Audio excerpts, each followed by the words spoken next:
नमस्कार। आज मैं आपको हिंदी साहित्य की अत्यंत सशक्त साहित्यकार नीरजा माधव जी की बेठन कहानी के बारे में चर्चा करने वाली हूँ। नीरजा माधव जो है वह आधुनिक युग की अत्यंत प्रसिद्ध साहित्यकार है। उन्होंने अपने साहित्य में समाज में जो सामाजिक समस्याएं चल रही है, जो ज्वलंत प्रश्न है, उन प्रश्नों को उपस्थित किया हुआ है और उनका साहित्य समाज द्वारा काफ़ी सराहा गया है, उन्हें काफ़ी प्रसिद्धि मिल चुकी है और उनका साहित्य अत्यंत उच्च श्रेणी का होने के कारण उन्हें कई पुरस्कारों से सम्मानित भी किया जा चुका है। और नीरजा माधव जो है वह कई विषयों को लेकर, अलग अलग विषयों को लेकर लेखन में व्यस्त रहती है और उन्होंने कई सारे उपन्यासों से भी कई सारी समस्याओं को उद्घाटित किया हुआ है। अब उनकी ये जो बेठन कहानी है वह कहानी भी इसी प्रकार से आर्थिक दुरावस्था का सामना करने वाले एक परिवार की समस्याओं को उद्घाटित करती है। बेठन कहानी का जो प्रमुख पात्र है वह एक 8-9 वर्ष का 5वीं कक्षा में पढ़ने वाला बालक, जिसको पुतान कहकर संबोधित किया गया है, वह इस कहानी का प्रमुख पात्र है। अब इस कहानी में पुतान जो है वह गांव से संबंधित है, गांव में अपने माता पिता के साथ रहता है और गांव के स्कूल में ही 4वीं तक की शिक्षा उसने पूरी की हुई है। उसकी एक बड़ी बहन भी है जो अपने पति के साथ विवाहित होने के कारण पति के साथ वह सारनाथ में रहती है और कई दिनों के बाद वह बच्चों के साथ मायके आई हुई है। मायके आने के बाद 4-5 दिन के बाद वह 1-2 दिन में जाने वाली है, इसीलिए उसकी माँ जो है वह अपने मन की बात बेटी के सामने व्यक्त करती है, बेटी के सामने अपने भावनाओं को बता रही है और बताते हुए वह कहती है कि देखो बेटी, तुम्हारा इकलौता भाई है और वह यहाँ गांव के स्कूल में पढ़ता है, लेकिन तुम तो जानती हो कि गांव के स्कूल में इतनी अच्छी पढ़ाई नहीं होती है और वह जो है यहाँ गांव के अपने दोस्तों के साथ दिन भर घूमता रहता है, मटर गश्ती करता रहता है और पढ़ाई में उसका बिल्कुल भी यहाँ ध्यान नहीं है और वह हमारे बुढ़ापे का अकेला सहारा है और वहाँ यहाँ अगर गांव में रहेगा तो उसकी पढ़ाई अच्छी नहीं चलेगी या नहीं होगी और हम चाहते हैं कि तुम उसे अपने साथ ले जाकर बड़ी शहर की बड़ी स्कूल में उसको दाखिला दिलवा दो, तो वो वहाँ बड़ी स्कूल में पढ़ लिख कर कुछ अच्छा इंसान बन जाएगा, अच्छे पद पर विराजमान हो जाएगा, कुछ कमाने लायक बन जाएगा। और फिर माँ बेटी को अपने घर के हालात के बारे में भी बताती है कि तुम तो जानती हो कि तुम्हारे पिताजी जो है वो थोड़ी सी खेती पर अपना उदर निर्वाह चलाते हैं और खेती भी आजकल इतनी अच्छी तरह से उपज नहीं होती है और यहाँ गांव में जो थोड़ी बहुत पूजा पाठ, लोगों का पूजा पाठ करके थोड़ी बहुत जो दान दक्षिणा मिलती थी उस पर भी अपना गुजारा हो जाता था। लेकिन तुम तो जानती हो कि आजकल लोग ये पूजा पाठ में भी ब्राह्मणों को अधिकांश रूप से नहीं बुलाते हैं और पूजा पाठ का महत्व भी कम हो गया है, इसलिए हमारा जो आमदनी थी उसमें भी बहुत ज़्यादा कटौती हो गई है, जैसे तैसे हम अपना गुजारा कर लेते हैं, चला रहे हैं। तो मैं चाहती हूँ कि पुतान भी अगर हमारे साथ यहीं रहेगा तो अच्छी तरह से उसकी पढ़ाई नहीं होगी और फिर उसका भविष्य यहाँ अंधकार में ही रहेगा। वह यहाँ गांव में रहकर क्या करेगा? दिन ब दिन गांव के हालात बद से बदतर होते जा रहे हैं। यहाँ बहुत ज़्यादा आर्थिक परेशानियों का सामना हमें करना पड़ रहा है और माँ बेटी से कहती है कि मैंने जो थोड़े बहुत रुपए जमा करके रखे हैं तो मैं चाहती हूँ कि तुम पुतान को अपने साथ ले जाओ और वहाँ अच्छी स्कूल में उसको शिक्षा के लिए अच्छी स्कूल में दाखिल करवाओ। हम जैसे हो सकेगा वैसे थोड़े बहुत आर्थिक सहायता निरंतर रूप से तुम्हें करते रहेंगे। अपनी मन की बात वह बेटी से करती है तो बेटी भी बहन का इकलौता भाई है और वह उसके भविष्य के बारे में उसको भी चिंतित है वो, और इसीलिए वह अपनी माँ को इनकार नहीं कर पाती और वह माँ से कहती है कि ठीक है माँ, कल मैं जब चली जाऊँगी तो मेरे साथ पुतान को भी भेज देना। अब पुतान जो है वो माँ की और बहन की बात सुनता है, छोटा सा बालक है और वह भी मन ही मन बहुत खुश हो जाता है कि बहन मुझे अपने साथ शहर ले जा रही है। पुतान जो है वो छोटा सा बालक होने के कारण उसकी जो भावनाएं हैं, उसके जो सपने हैं, वह रात में अपनी माँ से बातें करने लगता है कि माँ, मैं शहर जाऊंगा क्या मुझे बड़ी स्कूल में दाखिला मिल जाएगा, मैं बड़ी स्कूल में पढ़ाई करूँगा, वहाँ के स्कूल किस प्रकार से होगा, वहाँ के दोस्त अच्छे होंगे, उस प्रकार से कई बातें वो माँ से करता है।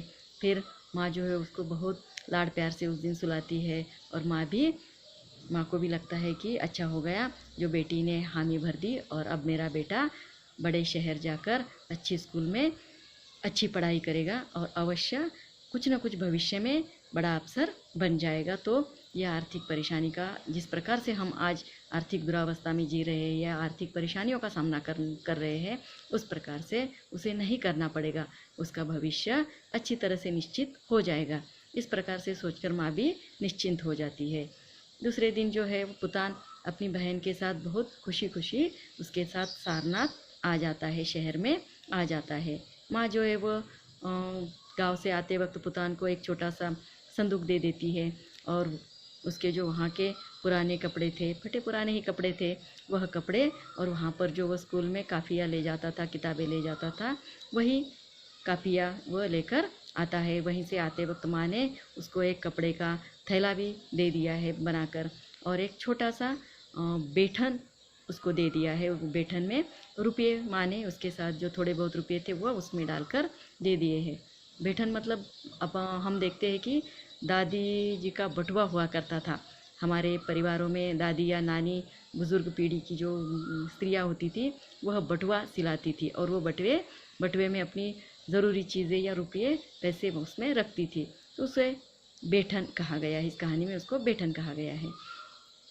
उस बेठन में कुछ रुपये डालकर बेटे को दे देती है। अब ये सारा सामान लेकर, इतना सा छोटा सा सामान लेकर पुतान जो है वो अपनी बहन के साथ शहर आ जाता है। शहर आने के बाद उसके जीजाजी जो है वह किसी दुकान में काम करते थे, किसी दुकान में मुनीम थे या किसी दुकान में नौकर के रूप में काम करते थे, और देखता है कि बहन के भी आर्थिक हालात इतने अच्छे नहीं है।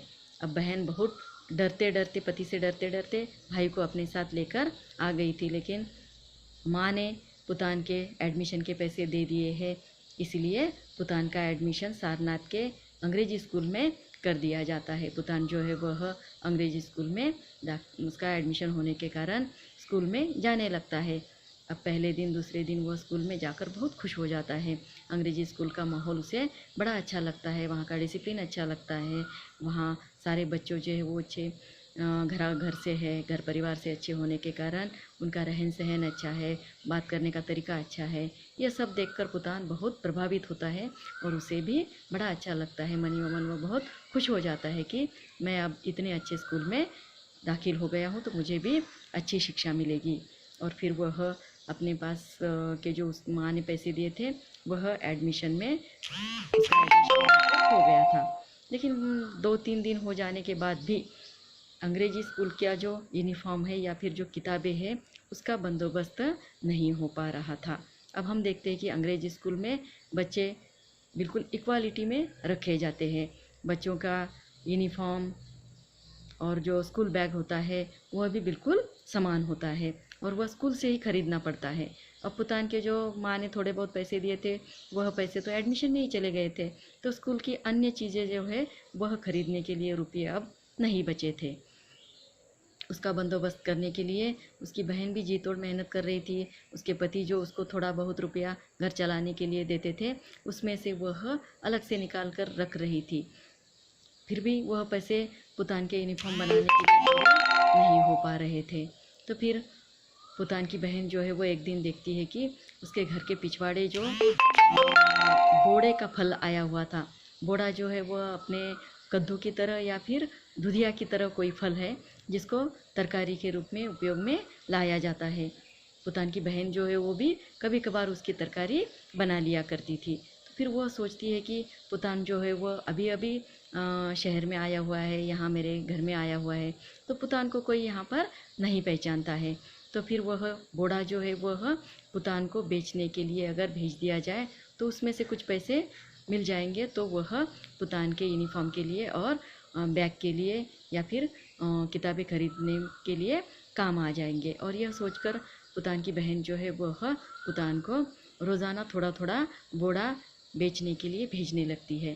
पुतान भी जो है वह जीजाजी खाना खाकर काम पर चले जाते थे तो जल्दी से बोड़ा लेकर चला जाता था और बेच कर आता था। उसमें से जो 5-7 रुपये मिलते थे वह संभाल कर बहन उसको माँ ने दिए हुए बेटन में रखने के लिए कहती है और वो धीरे धीरे 5-7 रुपये रोज़ाना जमा करने लगता है और बिल्कुल रोज़ाना उसको निकाल कर देखता है कितने पैसे हुए, क्या हुए। अब ऐसे ही एक दिन पुतान जो है वह बोड़ा बेच कर आता है तो थोड़ी उसको देर हो जाती है स्कूल जाने के लिए। अब रोज़ाना वो बोड़ा बेचने के लिए जाने लगता है तो कई बार उसको स्कूल में जाने के लिए देरी होने लगती है। जब वो स्कूल पहुंचता है तो स्कूल की प्रार्थना चल रही होती है। तो प्रार्थना के समय हम देखते हैं कि सारे टीचर जो है वो बच्चों के सामने खड़े होते हैं या बच्चों के साथ खड़े होते हैं। तो फिर पुतान को देर से आया हुआ देखकर सभी टीचरों की या फिर जो प्रिंसिपल मैडम है उसके भी तेवर चढ़ जाते हैं। उनको अच्छा नहीं लगता कि ये बच्चा रोज़ ही देरी से आ रहा है। तो क्लास टीचर प्रिंसिपल मैडम जो है वो पुतान को डांटने लगती है।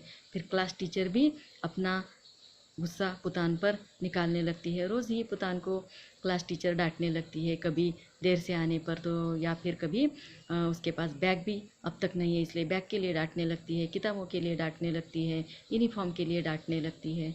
फिर ये जो डांटने का टीचर का पुतान को डांटने का क्रम जो है वो नित्य ही हो जाता है। पुतान पहले जो 2 दिन स्कूल में आया था बहुत खुशी उसको महसूस हो रही थी, बहुत खुश था वो बड़ी स्कूल का नियम देखकर। लेकिन धीरे धीरे जैसे जैसे उसको वहाँ के नियमों की वो पूर्तता नहीं कर पाता, इसलिए टीचर की ओर से जैसे जैसे डांट मिलने लगती है वैसे वैसे उसका मन दुखी होने लगता है, वो डर उसके मन में बैठने लगता है।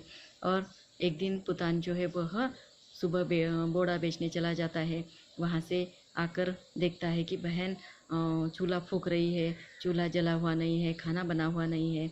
फिर वह बहन से पूछता है कि क्या जीजाजी चले गए? तो वह कहती है कि हाँ चले गए हैं। फिर वह बहन से पूछता है कि क्या खाना बन गया? तो बहन कहती है कि नहीं, आज खाना नहीं बना है। देख नहीं रहे लकड़ियाँ जो है वह पूरी तरह से गीली है और खाना नहीं बन पाने के कारण तेरे जीजाजी जो है वो भी बहुत गुस्सा करके काम पर बिना कुछ खाए ही चले गए हैं। फिर पुतान से कहती है कि आज तू भी स्कूल मत जा क्योंकि खाना नहीं बना है। तो पुतान कहता है कि नहीं, टीचर तो मुझे रोज़ ही देर से आने पर डांटती है, आज अगर स्कूल नहीं गया तो कल मुझे अवश्य डांट मिलेंगी और इसीलिए मुझे मेरा स्कूल जाना ज़रूरी है। यह कहने के बाद पुतान दीदी बहन से कहता है कि मैंने आज ये बोड़ा बेचकर जो 5 रुपये आए उसमें से सूखी लकड़ियाँ खरीद कर ले आओ तो तुम जल्दी खाना बनाओगी। तो बहन उसको उस पर गुस्सा निकालती है। पति का गुस्सा जो है वो पुतान पर निकल जाता है। वो कहती है कि नहीं नहीं, उसमें से 1 रुपया भी नहीं निकालना। देखा पहले ही तेरे यूनिफॉर्म का और उसका जोड़ बिठाने में काफ़ी दिक्कतें आ रही है, इतना पैसा जमा नहीं हो पा रहा है और तू उसमें से कुछ भी नहीं निकालेगा, आज तू स्कूल ही नहीं जाएगा। लेकिन पुतान को पता था, कल ही टीचर ने बताया था कि स्कूल के बच्चों को श्रेयांशनाथ के मंदिर में ले जाया जाने वाला है तो फिर सबको आना है। पुतान को भी बताया था कि तुम भी यूनिफॉर्म और बैग लेकर आना है। यूनिफॉर्म का तो बंदोबस्त नहीं हो पाया था लेकिन श्रेयांशनाथ मंदिर बच्चों को ले जाया जाने वाला है, ये बात उसके अच्छे जहन में रह गई थी, दिमाग में रह गई थी। और वो बहन से कहता है कि नहीं दीदी, मुझे स्कूल जाना होगा, आज बच्चों को श्रेयांशनाथ मंदिर ले जाया जाने वाला है। और वो कहता है कि खाना नहीं बना तो कोई बात नहीं, बच्चों को जो मंदिर ले जाए टीचर ले जाने वाले हैं तो वहाँ पर मंदिर में प्रसाद के रूप में कुछ न कुछ खाने के लिए